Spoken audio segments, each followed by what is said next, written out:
Good morning, everyone. Have you ever paused to consider how the way you speak to yourself impacts your life?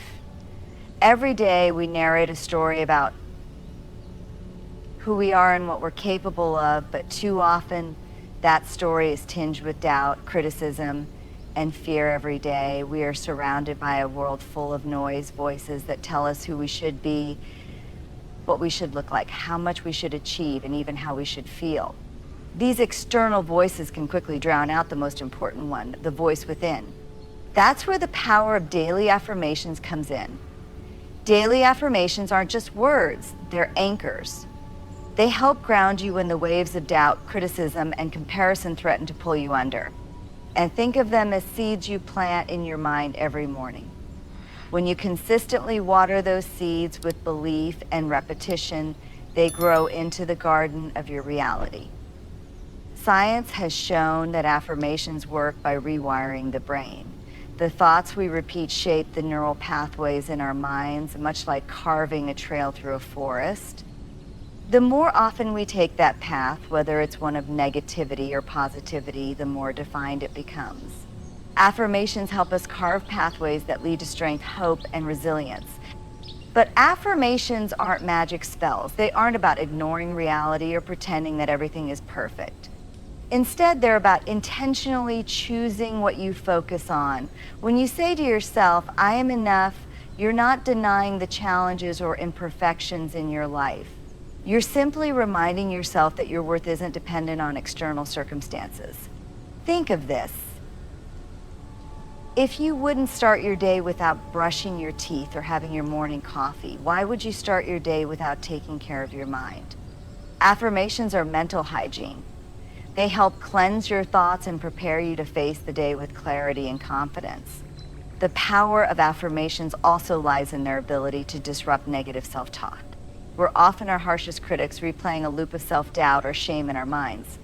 But when you choose to replace those thoughts with intentional, empowering ones, you reclaim control over your narrative. For example, when you catch yourself thinking, I'm not good enough, you can pause and affirm, I am capable. I am learning, I am growing. It's not about perfection, it's about progress. Moreover, affirmations are a tool for self-compassion. They invite you to speak to yourself with the same kindness you would extend to a dear friend. If a friend came to you in doubt or fear, you wouldn't tell them they're failing or inadequate. You'd lift them up. Why not offer yourself that same gift? Another powerful aspect of affirmations is their ability to shift your energy. When you affirm something positive, you set the tone for how you show up in the world. People often say, I'll believe it when I see it, but what if the truth is the opposite? What if you'll see it when you believe it? When you affirm positivity, courage, or resilience, you begin to embody those qualities and the world responds in kind. So, how do you integrate affirmations into your life? Start small. Write down 3 affirmations that resonate with you, statements that feel authentic, even if they're aspirational. Speak them aloud every morning, ideally while looking in the mirror. It might feel awkward at first, but that's just the discomfort of growth. Stick with it. Over time, these words will start to feel like second nature, and they'll become a powerful part of how you view yourself and your world. Imperfection is a universal truth of being human, yet so many of us live in fear of it, as though being imperfect somehow diminishes our value. The truth is, perfection is not only unattainable, it's an illusion. And chasing it often leads to exhaustion, anxiety, and disconnection. The courage to embrace imperfection, on the other hand, can transform your life. Why is it so difficult to accept imperfection? From an early age, many of us are conditioned to believe that our worth is tied to how flawless we appear. We're taught to hide our mistakes, suppress our flaws, and present only the most polished versions of ourselves to the world. Social media amplifies this, offering a constant stream of curated images and stories that make everyone else's life look perfect. This creates an impossible standard, one that leaves us feeling inadequate and ashamed. But here's the truth, imperfection is where growth happens. It's in our mistakes and missteps that we learn, adapt, and become stronger. Think about a time when you faced a challenge or failed at something important. Wasn't that the moment when you discovered something new about yourself? Perhaps it was a newfound resilience, a deeper understanding, or even the realization that failure isn't the end, it's just a step along the way. Embracing imperfection requires courage because it asks us to be vulnerable. It's vulnerable to admit, I don't have all the answers or I made a mistake. It's vulnerable to show up as you are without the safety net of perfection to hide behind. But vulnerability is also the birthplace of connection, creativity, and authenticity. When you allow yourself to be seen in imperfections and all you invite others to do the same. That's where real relationships and meaningful work begin. One of the biggest misconceptions about imperfection is that it equals weakness. In reality, acknowledging your imperfections is a sign of strength. It means you're brave enough to look honestly at yourself and say, this is who I am and I'm still worthy. That kind of self-acceptance is empowering because it frees you from the impossible task of being someone you're not. Let's also consider the role imperfection plays in innovation and progress. Many of the greatest achievements in history were born from trial and error, from countless failed attempts that eventually led to success. Imagine if Thomas Edison had given up after his first failed attempt at inventing the light bulb. He famously said, I have not failed. I've just found 10,000 ways that won't work. Embracing imperfection isn't about settling for mediocrity. It's about persevering in the face of setbacks and understanding that the process is just as valuable as the outcome. So, how can you cultivate the courage to embrace imperfection in your daily life? Practice self-compassion. When you make a mistake, resist the urge to beat yourself up. Instead, treat yourself with the same kindness you would offer a friend.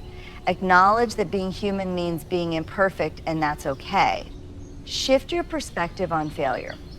Instead of seeing failure as a reflection of your worth, view it as a learning opportunity. Ask yourself, what can I take away from this experience? How can I grow? Challenge perfectionist tendencies.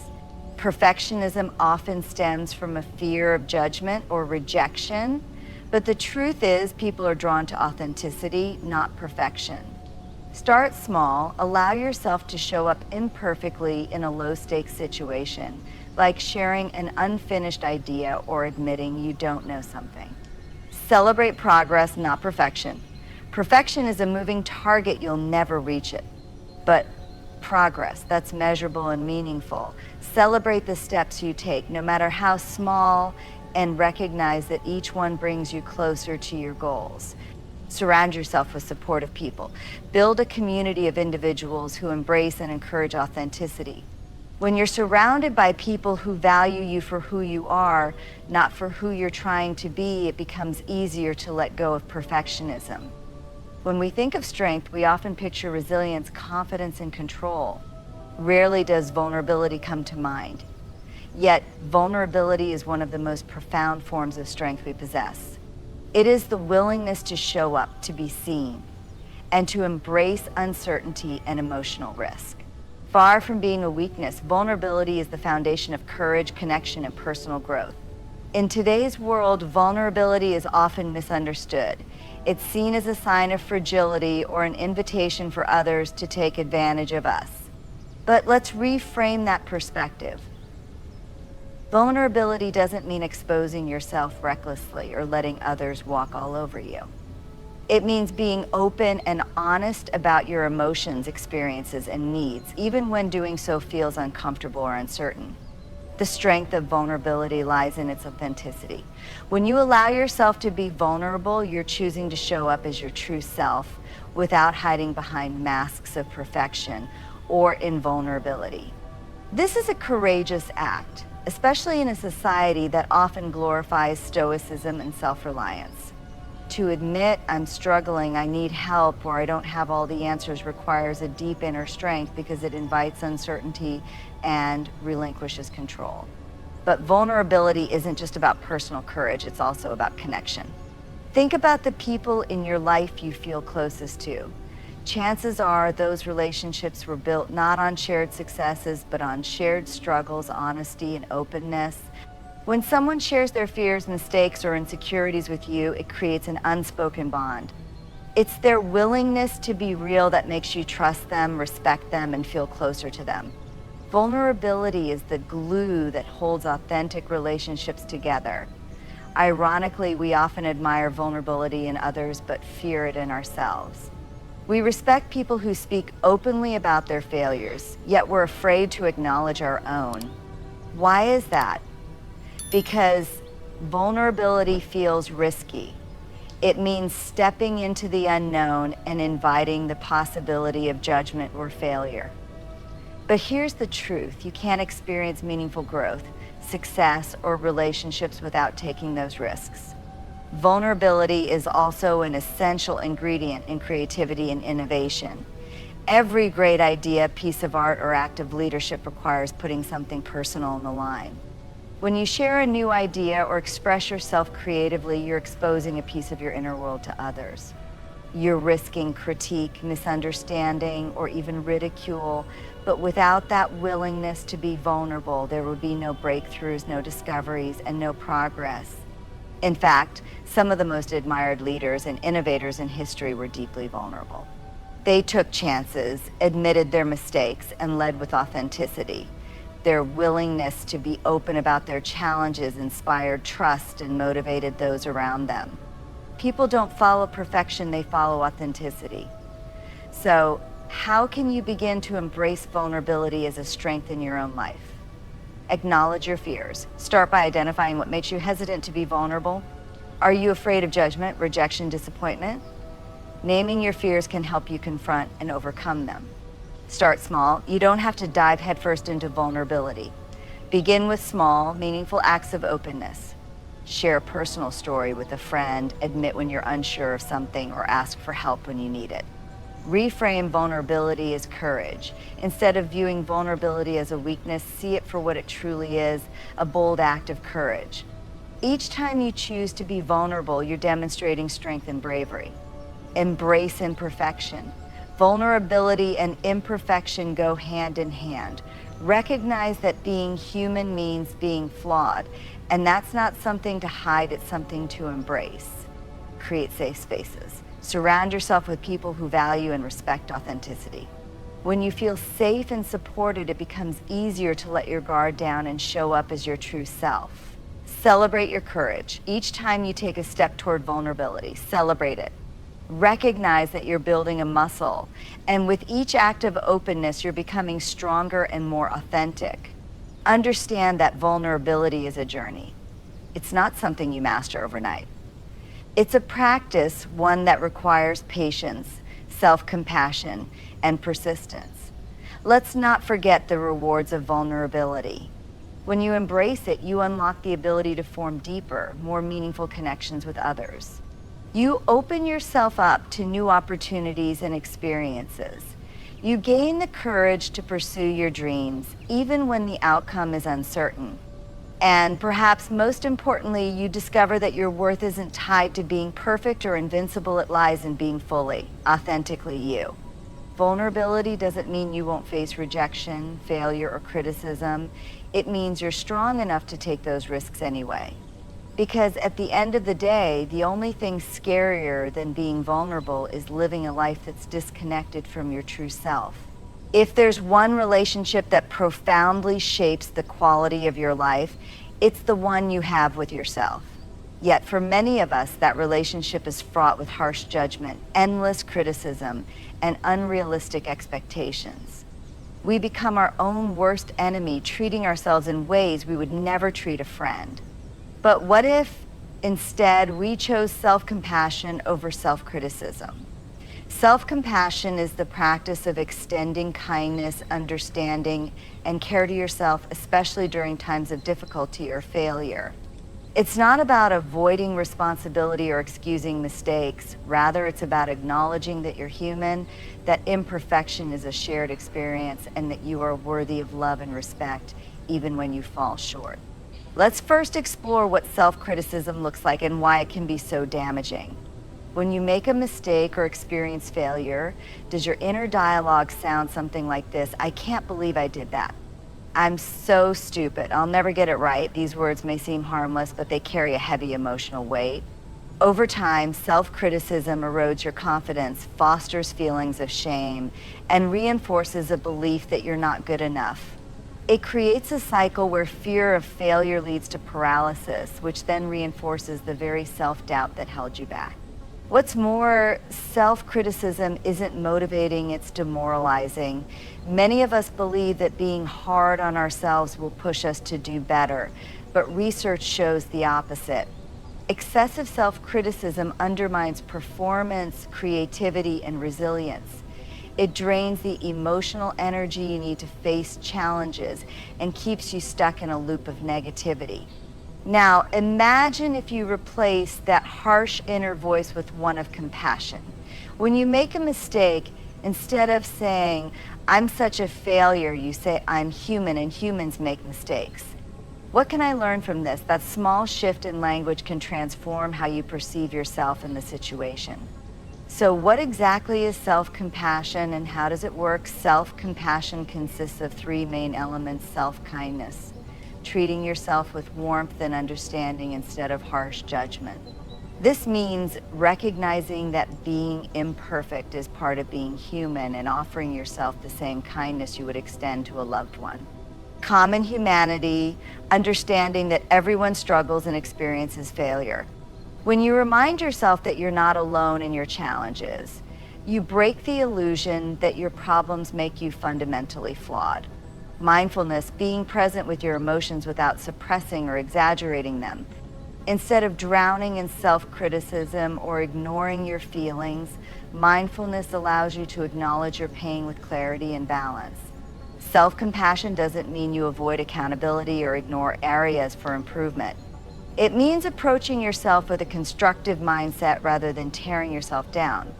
For example, if you didn't perform well at work or school, self-compassion might sound like this: "That didn't go as I'd hoped, but I can use this as an opportunity to learn and grow. I'll do better next time." Contrast this with the self-critical approach: "I'm such a failure. I'll never be good at this." Which voice do you think leads to better outcomes? Choosing self-compassion over self-criticism has tangible benefits. Research has shown that self-compassion is linked to greater emotional resilience, improved mental health, and even better physical well-being. People who practice self-compassion are more likely to take risks, pursue their goals, and maintain healthy relationships because they aren't weighed down by constant self-doubt. So, how can you cultivate self-compassion in your daily life? Practice self-awareness. Pay attention to your inner dialogue. When you catch yourself being self-critical, pause and ask, "Would I say this to a friend?" If the answer is no, reframe your thoughts with kindness and understanding. Write a letter to yourself. When you're feeling overwhelmed by self-doubt, write a letter to yourself as if you were comforting a friend. This exercise helps you tap into your compassionate side and reminds you of your worth. Embrace imperfection. Remind yourself that perfection isn't the goal, progress is. Celebrate small victories and recognize that setbacks are part of the journey. Create a self-compassion ritual. In moments of stress or failure, place your hand over your heart, take a deep breath, and say, "This is hard right now, but I'm doing the best I can. I deserve kindness and patience." This simple act can help you reconnect with your compassionate self. Seek support. Surround yourself with people who lift you up and encourage self-compassion. A supportive community can help you silence the inner critic and embrace a kinder narrative. It's also important to understand that self-compassion isn't selfish or indulgent. In fact, it's the opposite. When you treat yourself with kindness, you build the emotional strength needed to support others. You can't pour from an empty cup. Self-compassion fills that cup so you can share it with the world. Resilience is often thought of as the ability to bounce back from hardship, to weather life's storms with grace and determination. But what if I told you that one of the most powerful tools for building resilience isn't found in toughness or grit alone? It's found in gratitude. Gratitude, at its core, is the practice of acknowledging and appreciating the good in our lives, even when faced with challenges. It doesn't mean ignoring pain, struggle, or adversity. Instead, gratitude allows us to shift our focus, even momentarily, from what's going wrong to what's still going right. It's a mindset that fosters hope, perspective, and strength. It brings joy, sorrow, triumph, and failure. Resilience is the skill that helps us navigate these highs and lows, and gratitude is the lens that helps us see the meaning within them. It's a practice that teaches us to look beyond our immediate circumstances and recognize the abundance that exists, even in difficult times. But how does gratitude build resilience? Let's explore. 1, gratitude changes perspective. When we face adversity, it's easy to become consumed by the negativity surrounding us. Challenges feel overwhelming, and the light at the end of the tunnel seems dim. Gratitude acts as a spotlight, illuminating the positives we might otherwise overlook. For example, consider someone going through financial hardship. While it's a difficult and stressful experience, gratitude can shift the focus. I may be struggling, but I have a supportive family to lean on, or even in this tough time, I have the skills and determination to rebuild. This perspective doesn't erase the difficulty, but reframes it in a way that fosters hope and motivation. Gratitude encourages us to see the bigger picture, reminding us that no matter how heavy the burden, there's still something to hold on to, whether it's a kind word from a friend, a moment of laughter, or even the strength to face another day. 2, gratitude boosts emotional resilience. Emotional resilience is the ability to manage and regulate our feelings in the face of stress. Gratitude helps by cultivating positive emotions such as joy, contentment, and hope, which counterbalance the negative emotions that arise during tough times.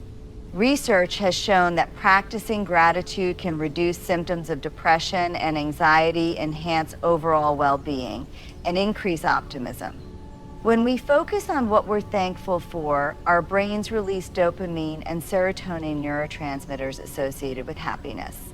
This chemical response doesn't just make us feel good in the moment, it creates a buffer against stress, helping us navigate challenges with a clearer and more optimistic mindset. 3, gratitude strengthens relationships. Resilience isn't a solo endeavor. Our ability to overcome hardship often depends on the strength of our relationships.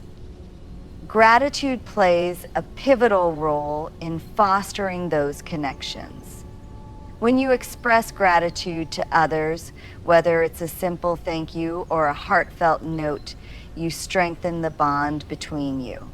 People feel valued and appreciated, which deepens trust and support. During difficult times, having a strong network of friends, family, or colleagues to lean on can make all the difference. Gratitude also reminds us of the people who have shown up for us, even in small ways. Recognizing their kindness reinforces the belief that we are not alone, which is a cornerstone of resilience. 4, gratitude encourages adaptability. Resilience requires adaptability, the ability to adjust to new circumstances and find solutions to unexpected problems. Gratitude fuels this adaptability by fostering a mindset of abundance rather than scarcity. When we focus on what we have instead of what we lack, we're better equipped to identify resources, opportunities, and alternatives.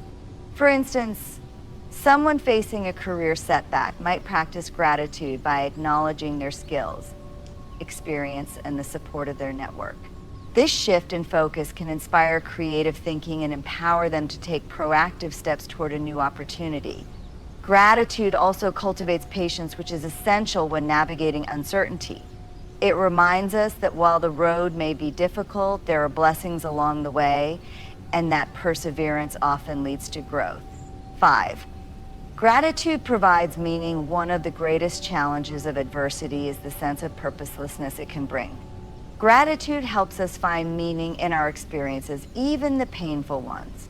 When we reflect on our challenges through the lens of gratitude, we often discover lessons and growth we might have otherwise missed.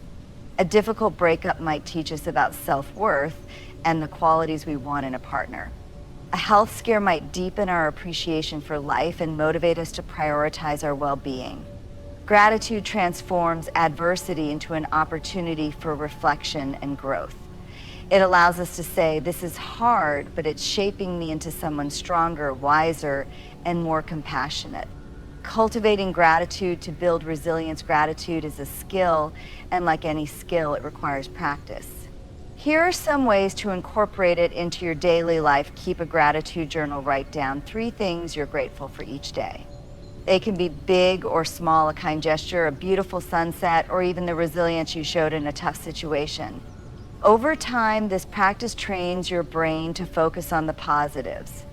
Practice mindful gratitude. Take a few moments each day to reflect on what you're thankful for. This could be during your morning coffee, a walk in nature, or before bed. Mindful gratitude helps you stay present and appreciate the here and now. Express gratitude to others. Tell someone you appreciate them. Write a thank you note, give a compliment, or simply say thank you more often. Expressing gratitude strengthens your relationships and reminds you of the support around you. Reframe challenges when facing adversity. Ask yourself, what can I learn from this? What am I thankful for in this situation? Reframing challenges with gratitude helps you see them as opportunities for growth. Celebrate small wins. Resilience is built in the small moments.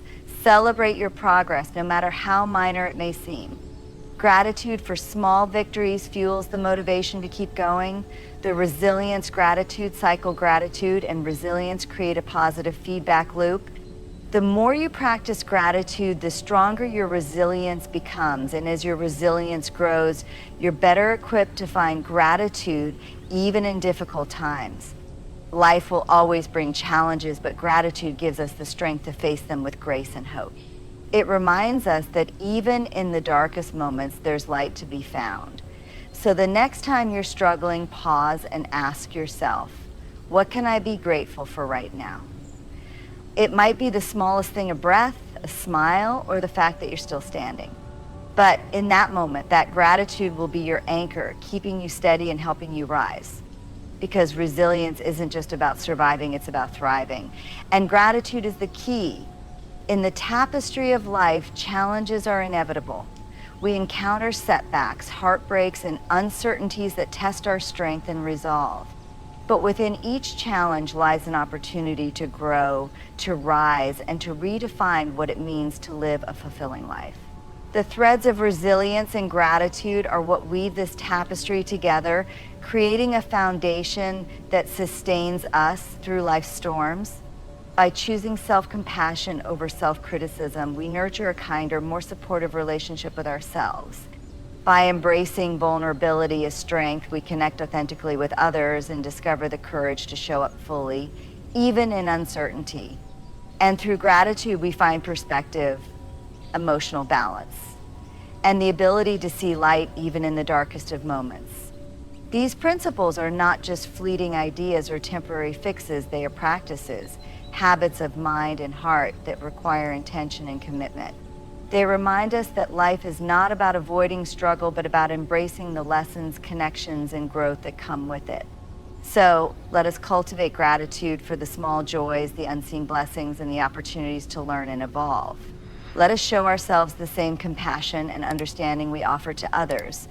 And let us stand boldly in our vulnerability, knowing that true strength is found not in perfection, but in authenticity.